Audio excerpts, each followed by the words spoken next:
Good day, Internet. Good day, Internet. Hello, Internet.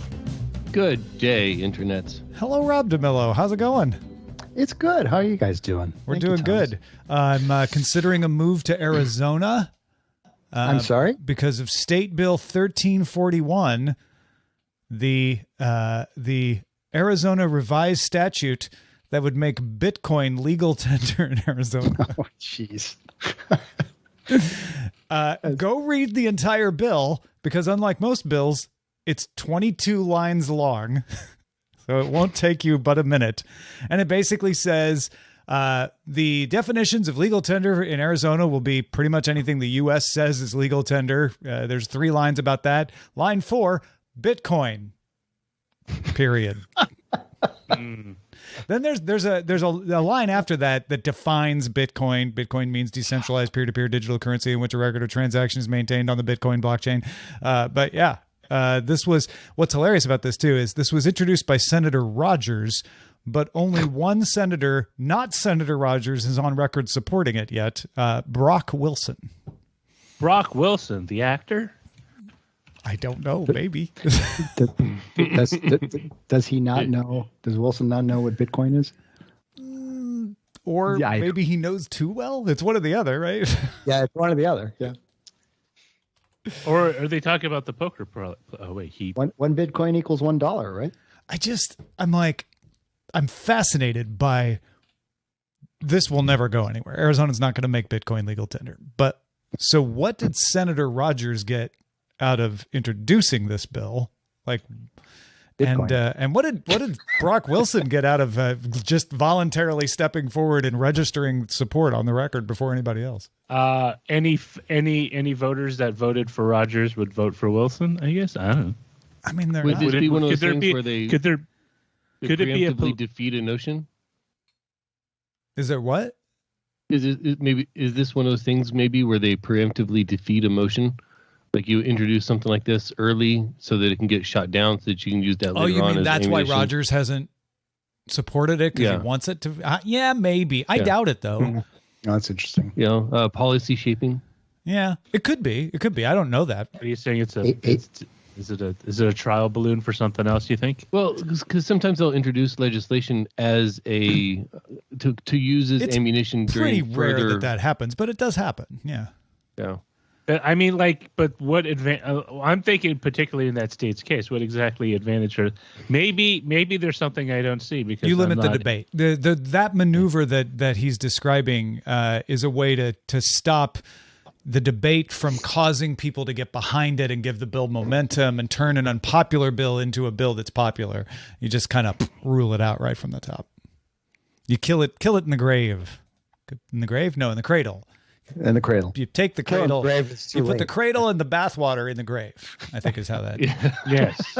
Cradle to the Grave was a good movie. the Hand That Rocks the Cradle was also good. It was, yeah. What do you think Rebecca De Mornay is doing right now? She's buying Bitcoin in case it becomes legal tender in Arizona. Of course she is. Watching The Hand That Rocks the Cradle. Possibly just sitting there with a small glass of gin, watching herself in Hand That Rocks the Cradle. Small glass of gin. It's just probably. Yeah. No, we offended all the Rebecca De Mornay. Hi, Rob. How are you? Hi, Sarah. Are you chilly? Do I seem chilly? I am chilly. You look a little. Yeah. My studio is chilly in the winter months. But yeah, I don't know. I'm very chilly today. These guys saw this, but check it out. Ooh, nice. That'll warm you right up. A little DTNS beanie. Sure will. Yeah. Yeah. Why don't I have one of those? I need to get one of those.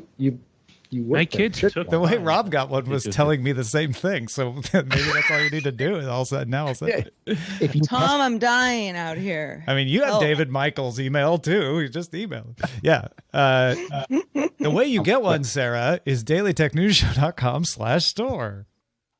You know what? I'm going to. Unless you work for the show, in which case that would be silly, and we'll just send you one. I love a good beanie.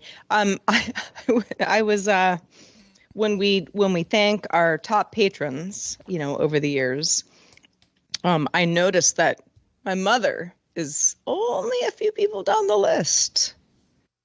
because she is a top contributor to DTNS. Oh, so we're getting close to you thanking Linnell Lane My mom. for her lifetime support. Wait, so let me ask you, It's would you say Linnell or would you say thanks, Mom? I mean, she's Linnell. Yeah, I mean, you know. want the rest of the audience both to know. work. Yeah, get full credit. Yeah, I was sort of like, oh, did not even realize that. Thanks, That's Mom. great. I love that. It's very mom. You know, your mom it's rocks. just what moms do. Linnell, I know you're out there. You rock. You do, Mom. You rock. I need to come visit when it's safe again and say hi. Yeah, it would be fun. It would be fun. Don't say that just because I want your mom to make pie when I visit. That's not. I don't know why you would even suggest that was. Wait, there's pie? Oh, my mother makes pie every summer and then freezes like a multitude of pies that go into the freezer in the garage. Oh. Not, because you don't want to disturb the regular freezer. No. You just want to put it in the pie freezer. Yeah. There is always pie. Had respect for that. Bodies. You put the bodies in the garage freezer. Under the pie. Well, yeah. Bodies and pie. You put the body in the neighbor's yard. Mincemeat pie, different feel. Yeah, never. But effective. Tell me about this mincemeat. Yeah.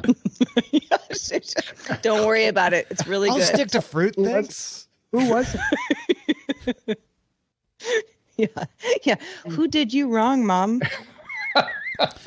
You can't prove anything. Not now. You ate my pie.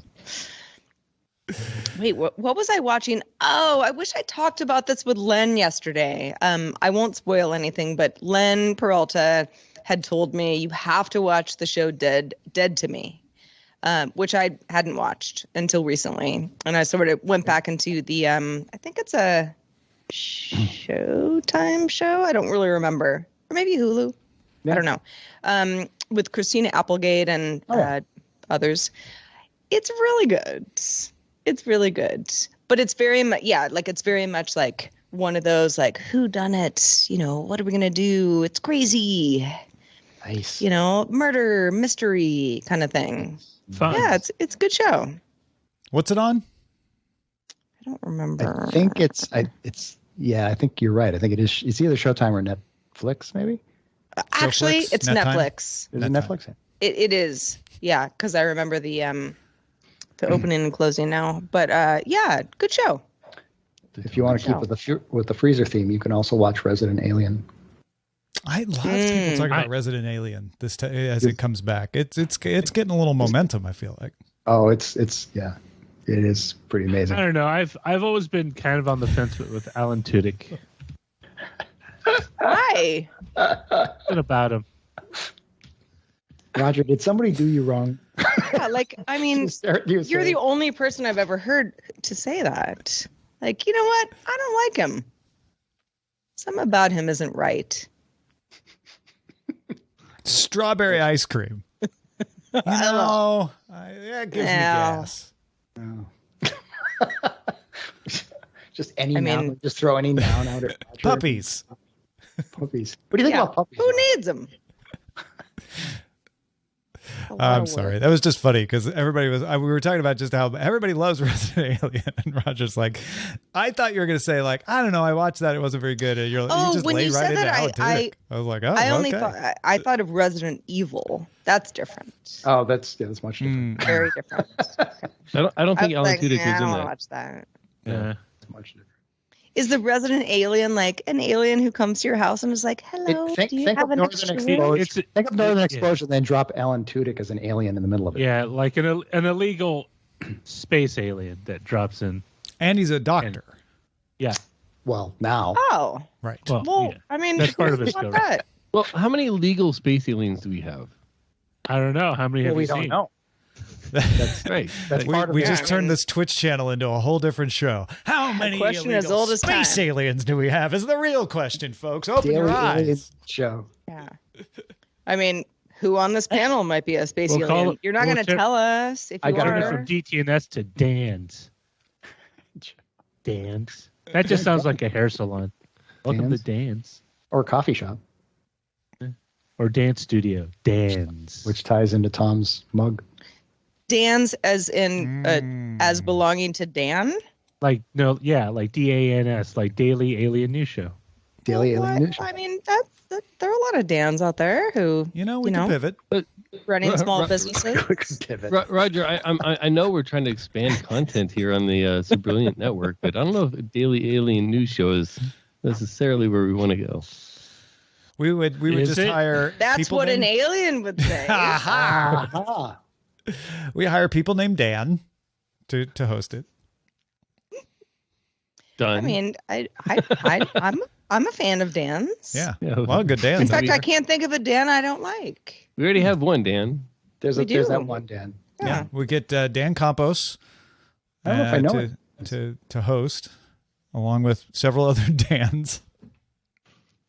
Just a series of Dans. Maybe some Danas. The fictional Dan Martell from yesterday. Dan Martell, yes. We were trying to remember somebody's Dan name Martell, yesterday. We know you're out there somewhere. And it turned out we were trying to remember Dan Mitchell and Lindsay Martell, but we could only remember them as one name. We made a composite of two that was different my people. bad. Yeah. That was funny. I just did that with Frank Gwynn and Herman Munster. Yeah. Frank Munster. Frank Munster. Munster. Well, anyway, Sarah, Tom, you missed it at the very beginning. Arizona has a bill pending to make Bitcoin legal tender in Arizona. Oh boy, here we go. No one is going to support it, mind you. But some people will.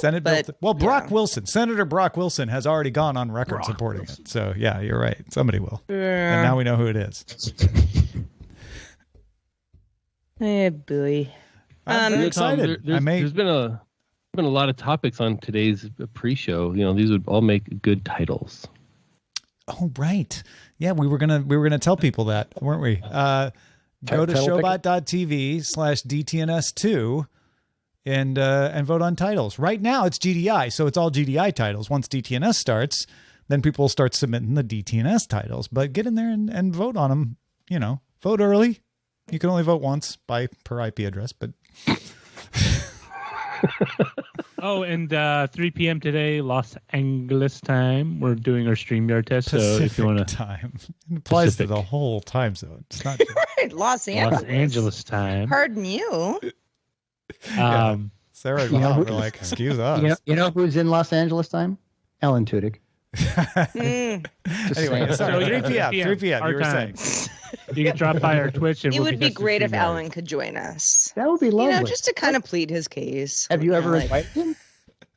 We haven't. I don't have her contact info. What Roger is trying to say is at 6 p.m. Eastern, 3 p.m. Pacific, we're going to have an experimental stream, right?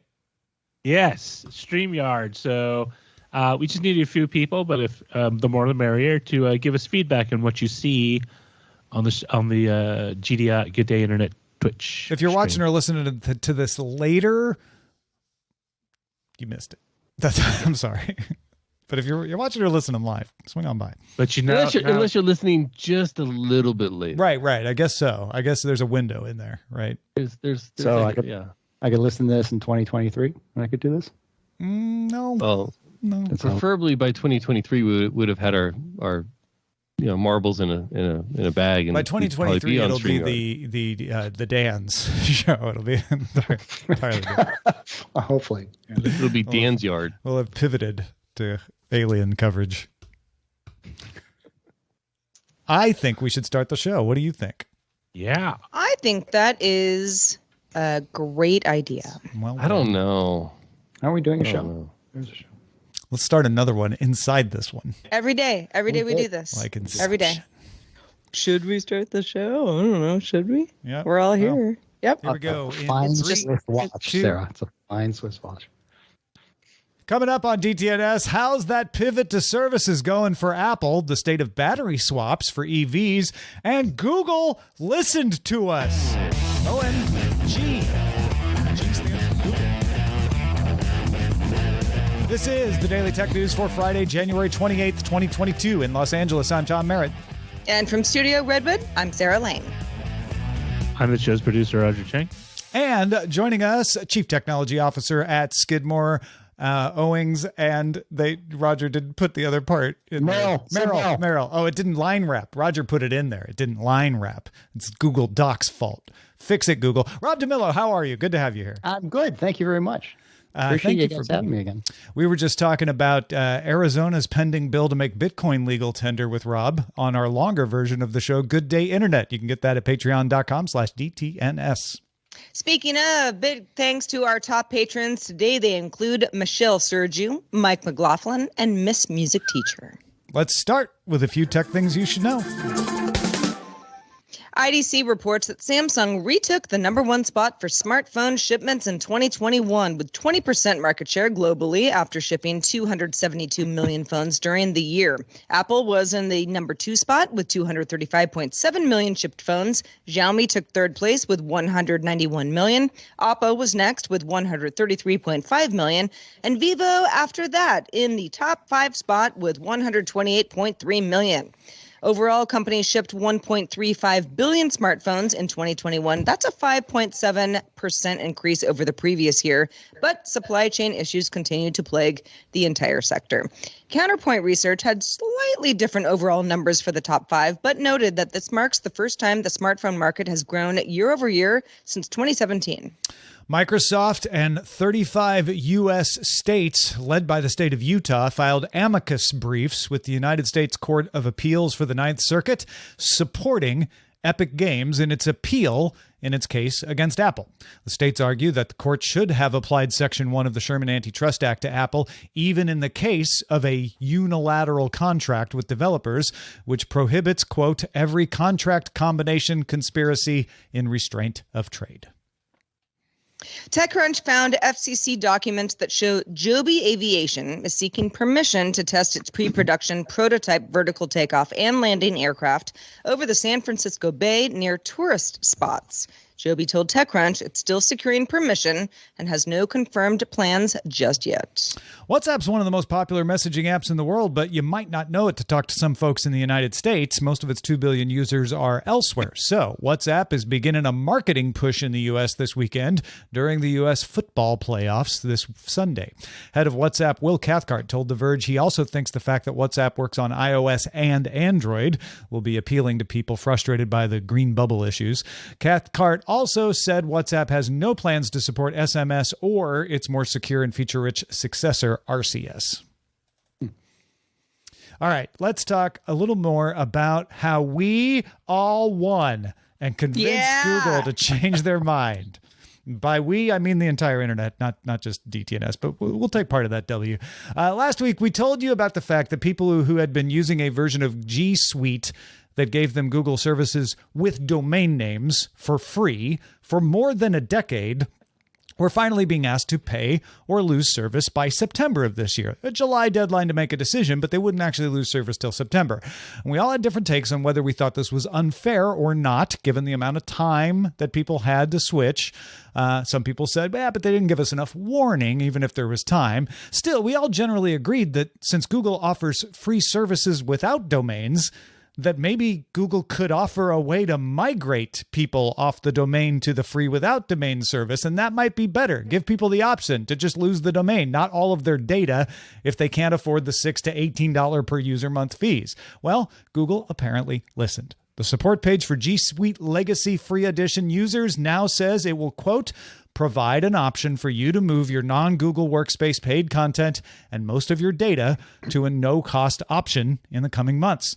The support site says these options will be coming before you have to make a decision on July 1st, but will not include premium features like custom email or multi-account management. But it implies you'll have an option to keep things like your Google Play purchases, your movies, your music, etc., YouTube history, all that kind of stuff.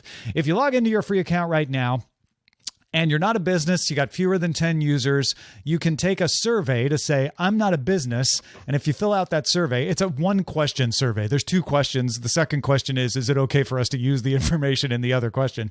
If you fill out that survey, Google says it will end updates on more, or it will send updates on more options for your non-business legacy account in the coming months. Now, one can assume a devil may lurk in those details, but hopefully after it gets enough surveys, Google will make those details apparent, and maybe it'll be an angel in the details. Aww.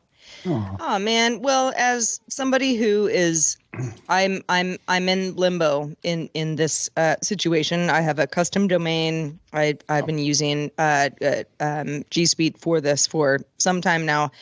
I think I probably set this up in 2005. I mean, 2006 is when they started, so you probably did it in 2006 then. It was probably 2006. It feels like it was that long. Yeah, exactly. I was mildly worried about it.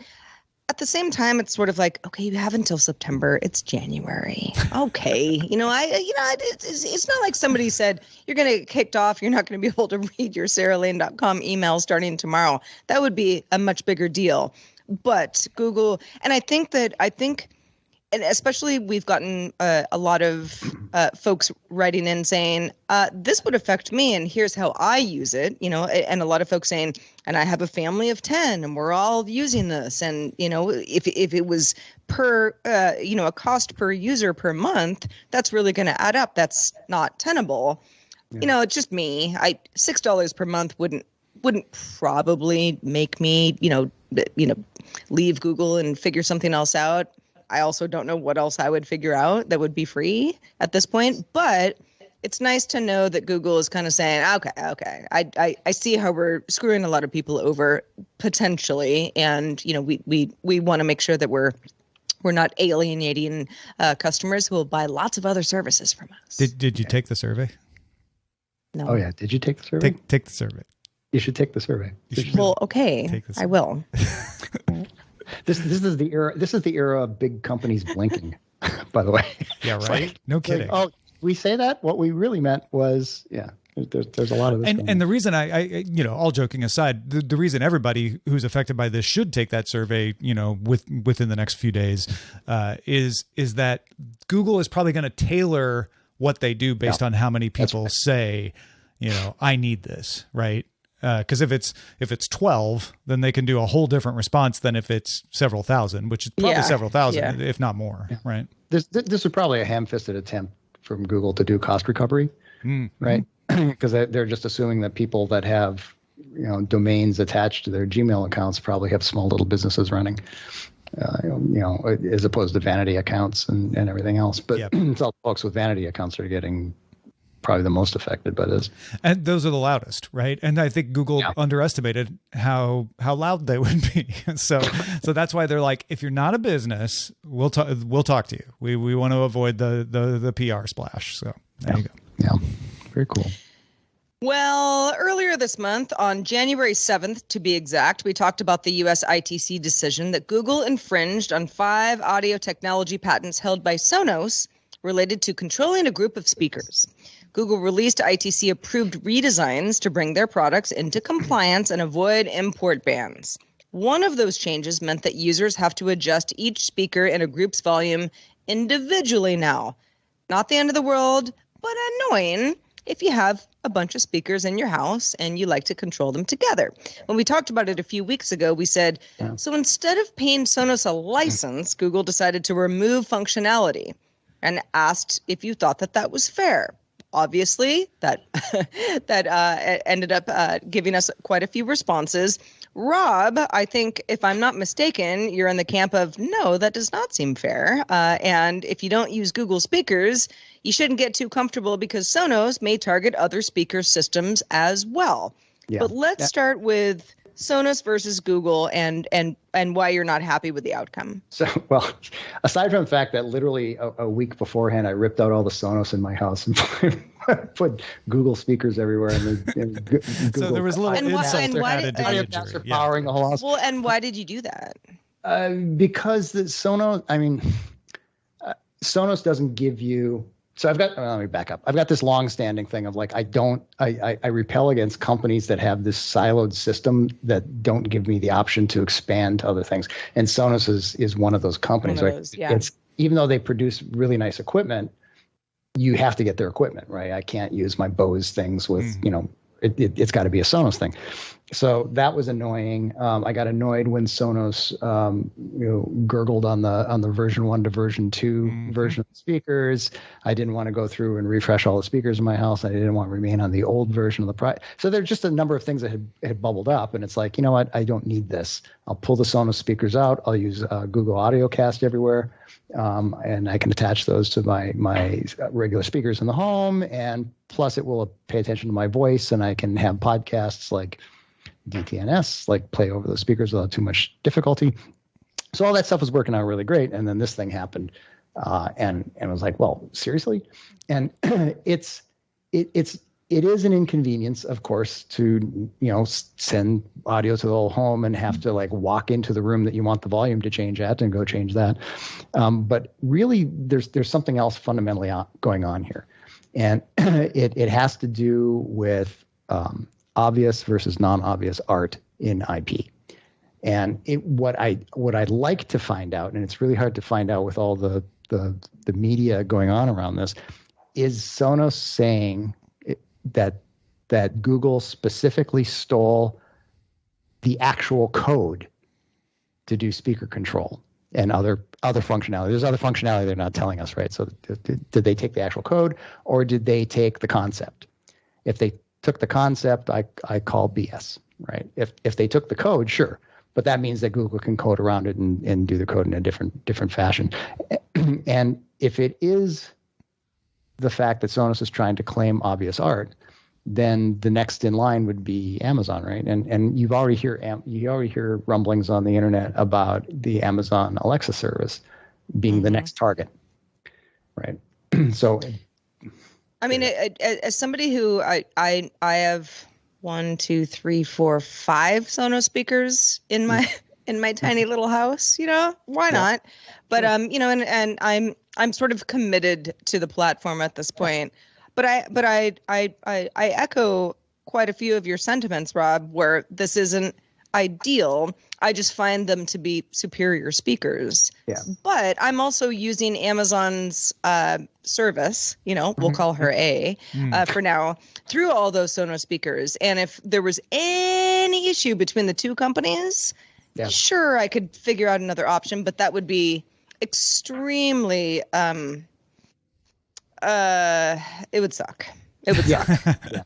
This is one of those stories that I feel like in the broadest sense is minimally impactful, just because there's not that many people who have Google speakers, there's a lot, but it's not a majority of the people that have them. And then of those people, how many people use it in the multi-home, enough that this causes a problem. But if you are, which you are, Rob, then that's highly annoying. So why doesn't Google just pay to license the patent? I mean, unless Sonos is being, unusually uncooperative, you would think they'd be able to come to an agreement. Yeah, this is going to come out of it in one of two different ways, right? They're either going to do that, they're just going to like pony up the money and pay Sonos. They could also buy Sonos, by the way. Let's talk about that for a second too. Right? That's the money that Google finds in their couch. Sure. Right. So they could do the same thing they did with Fitbit, or if it is you took our code during our the period of cooperation that we have, and they can prove that that's what happened, then it's Google's got to just recode and then they'll be back online. So I think this is a temporary annoyance more than anything. And usually these things are, right? And usually these things are. But it's as we start to relinquish more and more of our services to cloud-based services, and as you two know, I'm a cloud guy, so I'm pro that. But until we start having regulations and legal mechanisms in place to prevent these larger companies from doing bait and switch on services, which is kind of what this is, it's tenuous steps forward. It's 2 steps forward, 1 step back, right? So yeah. And Google, very quickly worked around most of the issues. It's just the group volume thing that they couldn't come up with an immediate solution that satisfied it was that and the hardware control on the phone. Like I used to be able to just use my phone volume switch to control the volume in the house. But I noticed this morning it's back. Yeah, they were able to work around that one. It's the group volume. What were you doing? What did you have to do in the meantime? You had to use the Google Home app. You had to actually different apps. I see. Volume and got it. or walk up to Instead the of physical device. buttons. Yeah. Right. Which is hard to do with the in-ceiling system that I have. Well, we like getting feedback from folks. So thanks for the feedback on Sonos. Thanks to Rob for sharing the personal experience of there. Many of you, and by many, I mean like 3 or 4, but still several of you wrote in asking about battery swaps over the past few weeks. That's the idea that instead of recharging an electric vehicle on a road trip, say, you just pull into a place that'll take out your depleted battery, swap in a new one that's fully charged, and off you go. There are a lot of benefits to doing that besides just saving you time, because a lot of these battery swaps, claim to be done in a couple of minutes. You wouldn't have to worry about degrading batteries because you'd always have the latest battery tech in your car. That also means you might get improved range over the life of your car instead of decreased range from an aging battery. Now, people are doing this. Gogoro has done this with scooters for years. Scooters, of course, take much smaller batteries than a full-size vehicle. Tesla toyed around with the idea back in 2013. They spent 3 or 4 years on it, but the program stalled in 2016, and they never went back to it. China's NIO announced it had reached 700 battery swap stations as of this past December, so they're full bore on it. They charge you a few $100s a month to lease a battery, and then you get up to 6 monthly swaps. Its swap stations are automated. They change the battery in 3 minutes. Partly the reason they can do that is the government of China set a national EV battery swap standard and partnered with companies to develop the stations. So the government is involved in encouraging it. You may wonder why other governments haven't done the same. The challenges to this system are logistical and financial. You would need a lot more batteries than cars to make this work on a widespread basis. You need a good logistical plan so that charged batteries are available at the right place when they're needed. You need a program for safety testing those batteries and to responsibly dispose of older batteries in the system. And to make sense, battery swapping also needs scale. And to get scale, it would be best if all the cars had a universal battery standard so that they could all take the same kind of battery, just like most vehicles can use the same kind of gasoline. That's a design constraint, though, and it's going to be difficult to get car manufacturers to agree to that. None of those are insurmountable problems, but the question is whether there's a big enough payoff to make the effort to surmount them, as China is doing. Vehicle range right now is regularly in the 300-mile range, and it's going up. Charging times are around 20 minutes on a supercharger and getting closer to 15. Is the extra 15 to 20 minutes compelling enough to get enough customers enough of the time to want to do a battery swap when they might have to pay a few $100s a month to do it? One possibility might be for fleets. You have a swap station for all your trucks or all your ride-hailing service cars or some such thing in your own facility. You know exactly what your demand is. That simplifies a lot of things. In fact, that's a bet that a San Francisco company called Ample, which has 5 swap stations in partnership with Uber and Sally, is doing. But it looks like most car companies, outside of China anyway, are betting that charging's just going to get good enough, and the cases where it would be worth it to do battery swaps are rare enough that it isn't worth pursuing at this point, even if it does work. I'm not sure if it's not that it's not worth pursuing. It's just that the hill is very, very high. Well, yeah, mounting the hill is not what's worth it. Not that doing it at all wouldn't be worth it. Yeah, but you can still see the advantage of doing it though, because it's there's a couple of things. Right? It's difficult to rely on consumers to properly dispose of batteries or properly deal with battery maintenance issues. There is, the people who are commuting, they don't want to wait 20 minutes, right? I mean, it requires a lot of planning ahead to make sure your car is pre-charged and ready to go for your commute. But if you're commute, aren't you doing it from home? So you're just charged overnight. Theoretically, yeah. Again, consumers, right? So you have to assume they plugged your car in at night, which I guess a lot of people do. Most of them do, but yeah, okay. Yeah, so if they can get the charge rates down to like 5 minutes, then that's competitive with pulling into a petrol station and filling your car up. Yeah. Right. So that's kind of the big thing. But what I hear from most EV owners is I only worry about charging when I'm taking a road trip. Day to day, I'm charged overnight and I almost never have to deal with it. Yeah. Yeah. But then you do worry about it. Yeah. I mean, as somebody who has I lease my current car. It's not an EV, so this wouldn't really apply to me. But let's say it was. to pay a little more per month for the, the life of my lease to say, yeah, if it gets to that point, I want a new battery. That I think is attractive to a lot of folks because there's such a barrier to entry for so many people being like, yeah, but what if I take that road trip? Sure, I don't do that every day, but what if I do? And I just don't want to get stuck, on the side of the freeway for a while and it kind of ruins everything. This would be a potentially great solution. But again, it does require a lot of batteries to be sitting around waiting for cars to need them, and does that turn into sort of its own landfill? Yeah. Well, we have that problem now, though, right? So you we D do. cell, C cell, B cell, A cell batteries, right? There's more batteries than there are devices that take those batteries. Right. That's currently an issue. What I have an issue or concern about, I guess, is that the batteries that are used to power vehicles, they're dangerous. Right. I mean, if a Tesla battery starts on fire, you can't put it out. You have to have a chemical that puts the thing out. So if you've got a reservoir of batteries sitting in a stop at the side of the road, and those all start going up, it's a problem. Yeah. Right? So that kind of thing and not that you can't deal with that safely. I mean, gasoline also can explode, Sure. and we figured it out. But that's another one of those problems that would need to be solved. Yeah. That makes it go, well, maybe charging is good enough, especially because if it's mostly needed on road trips, a lot of times and this is what I hear from EV owners is on a road trip, I'm going to stop, go to the bathroom, get a bite to eat anyway. So the extra few minutes in there really doesn't show up, really doesn't annoy me that much. So yeah. I mean, I've got a like Sarah, I lease a car, and it gets me the fuel efficiency combined with the computer controlling the car. It's an Audi and it does all this stuff when I'm taking long road trips. I can get all the way down to Los Angeles on one tank from San Francisco, right? Yeah, I can do that with my car too. Yeah, I think about it.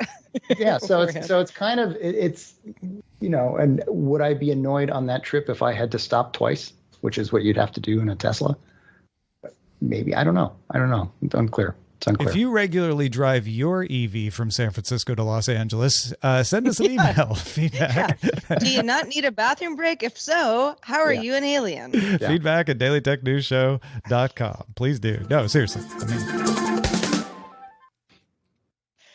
All right. In Q1 of its earnings, Apple reported the largest single quarter of revenue, up 11% on the year with earnings of $2.10 per share, both beating analyst estimates. So it was a good quarter for Apple. Every product category except iPad saw growth. Mac sales were up 25% on the year, followed by services up 24%.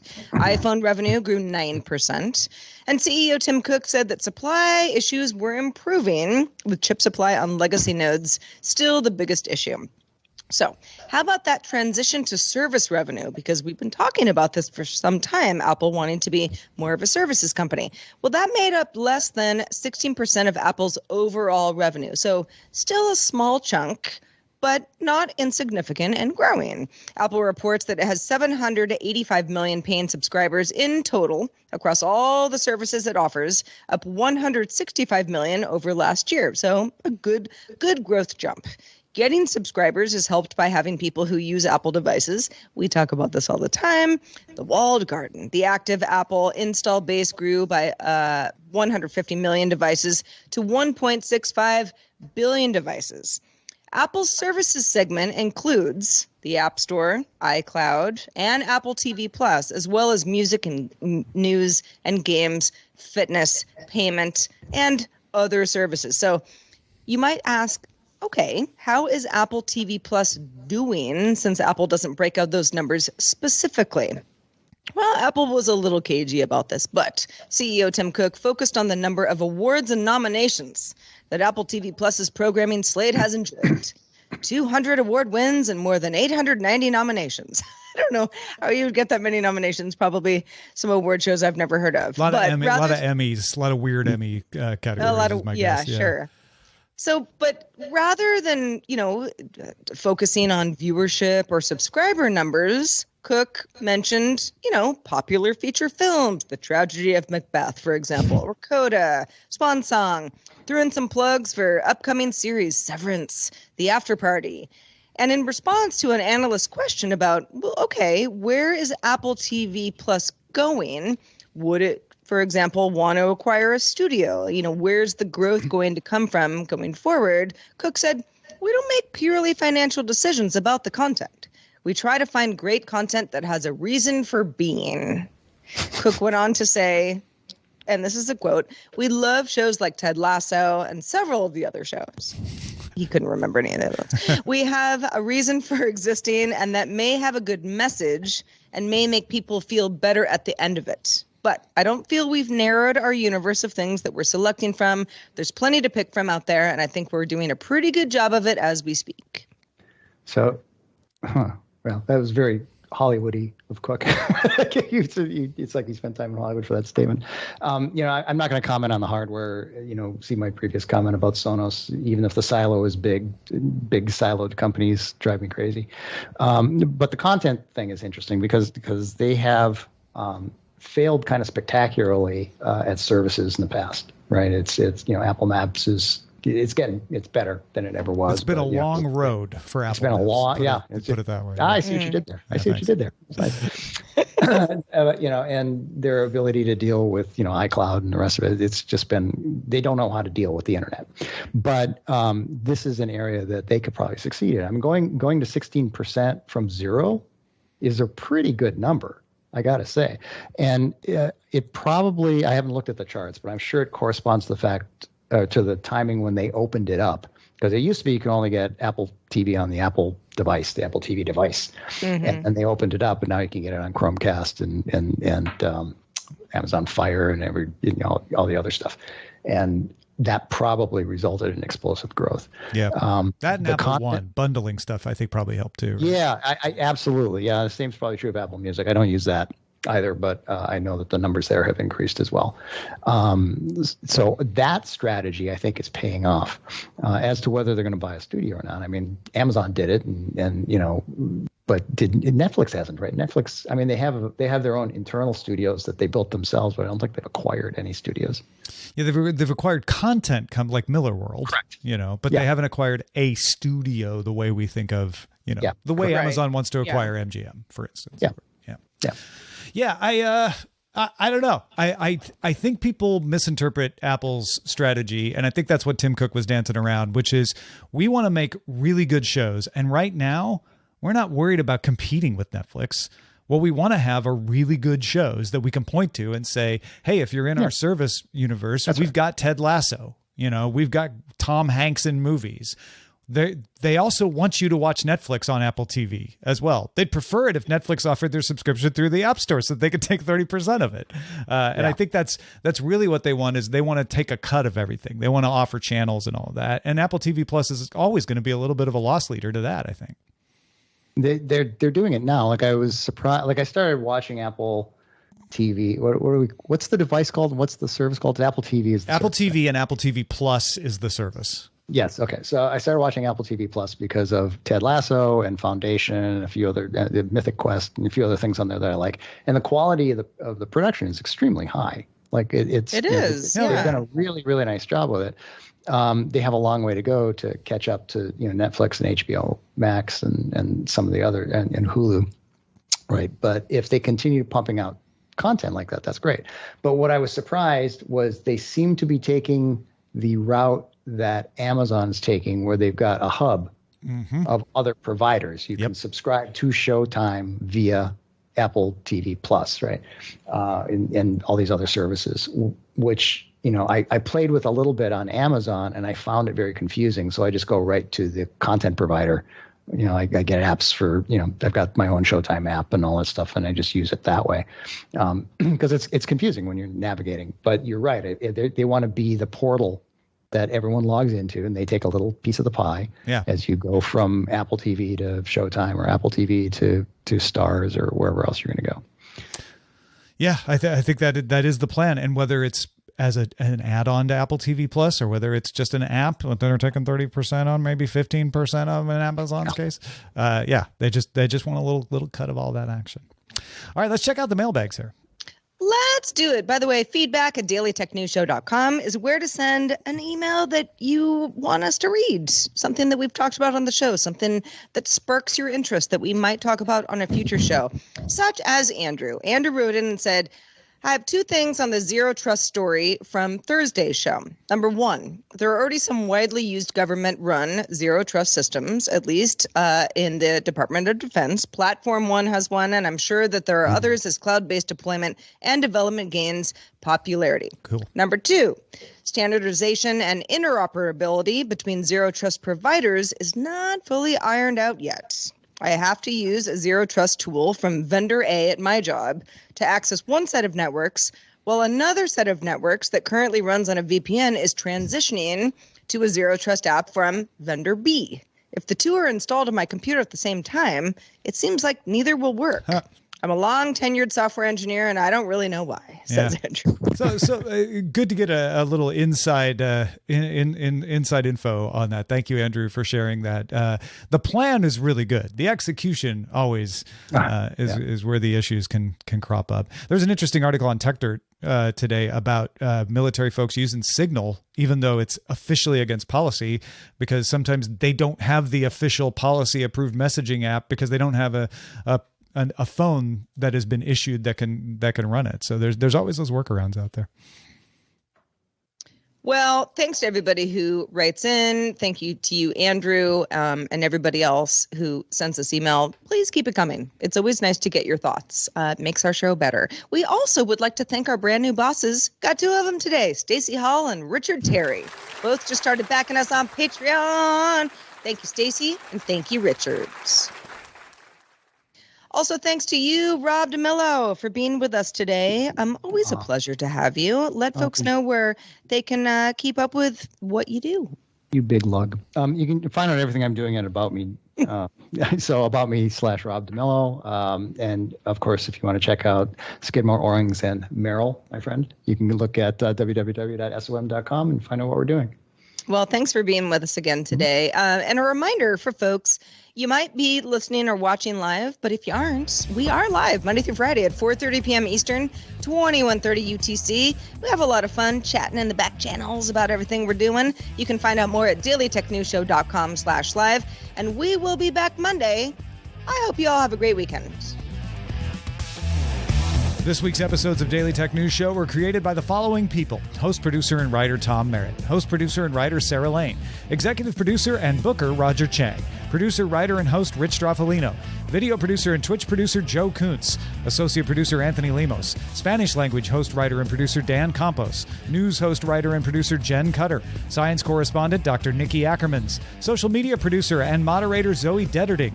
Our mods, Beatmaster, W. Scottus1, BioCow, Captain Kipper, Jack Shid, Steve Guadarrama, Paul Reese, Matthew J. Stevens, and J.D. Galloway.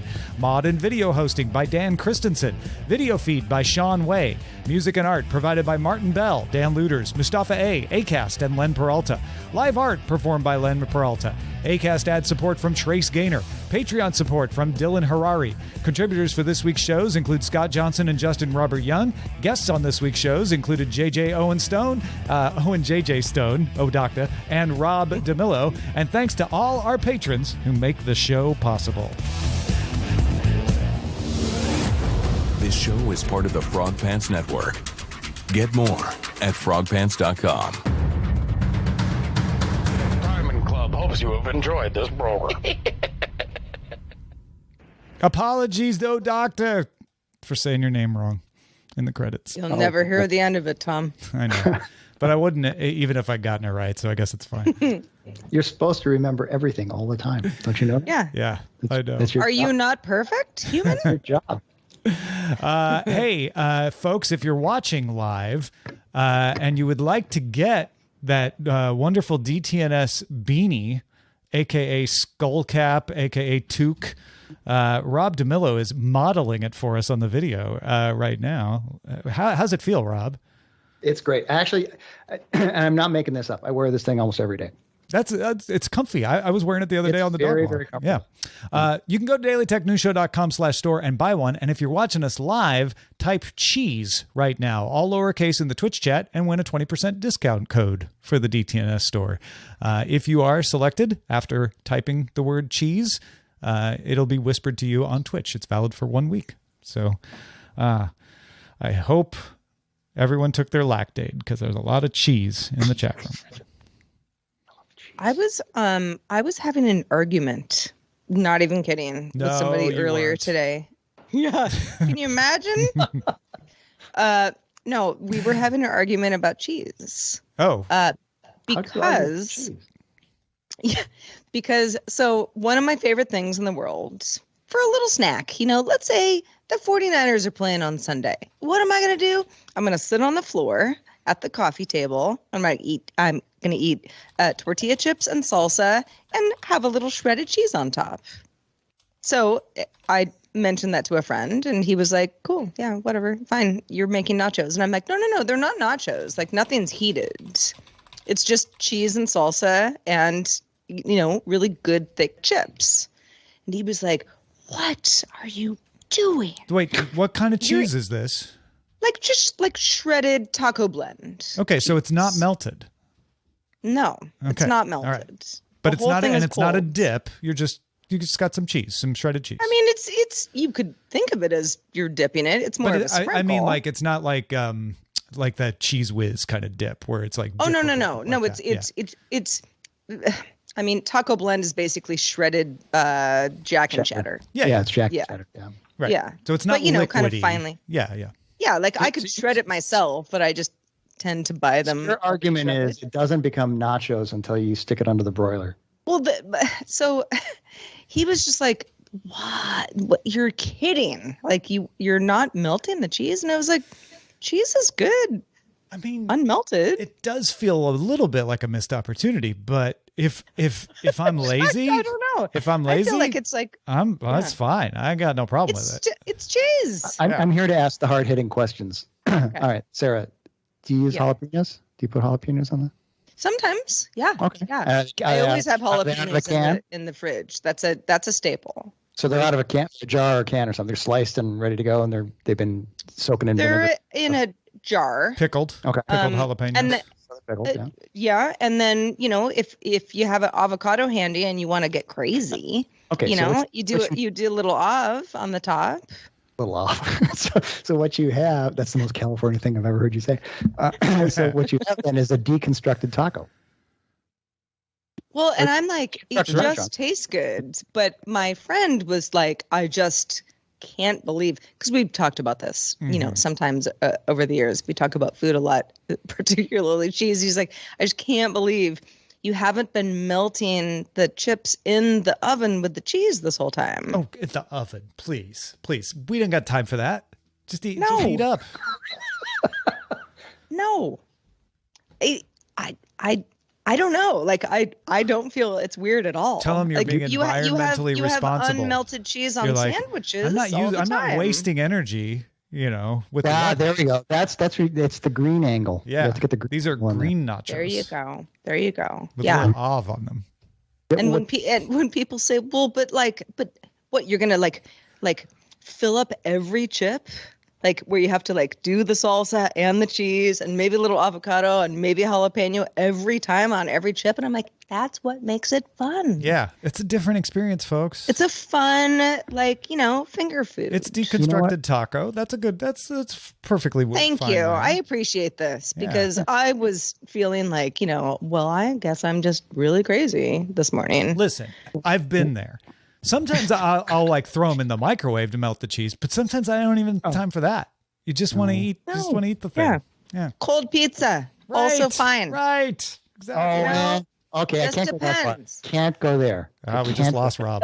Yeah, just lost me. Rob says you've taken it too far. I was with you right up to the cold pizza part, and I just can't do it. I can't do it. But what this has done, though, is told me what I'm going to do for dinner tonight. Which is? Deconstruct the taco. Nachos and pizza. Deconstruct a taco, yeah. Oh, yeah. I'm telling you. I mean, it's a delight. I think I have all the components. It's a delight. Sure, it's not hot, but including an avo. What did you call it? An avo? I've got an avo. An av. An of. An off, yeah. Yeah. AV. If it's 2, is it an AV off? Club.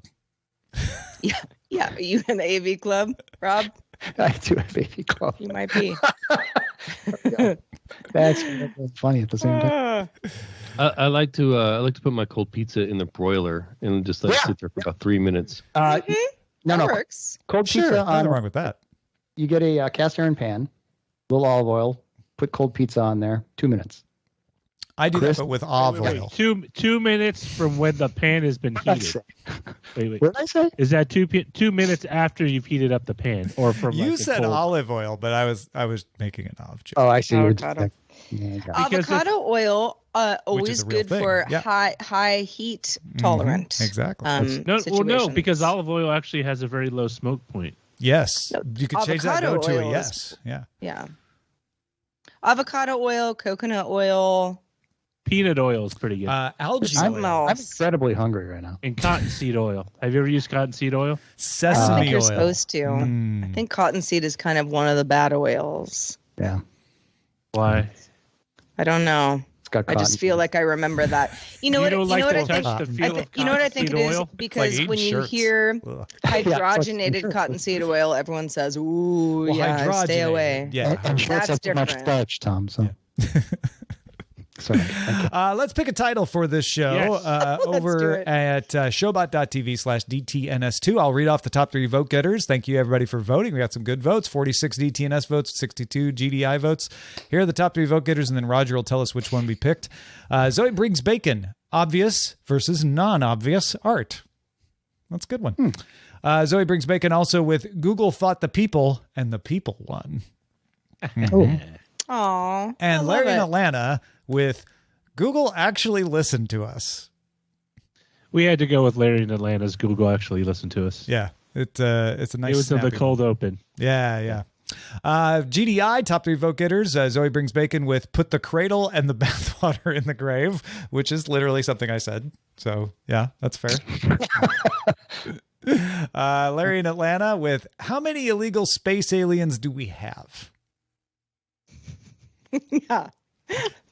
And Let's do a find little out. census. And then Nth Mike with a freezer just for pie.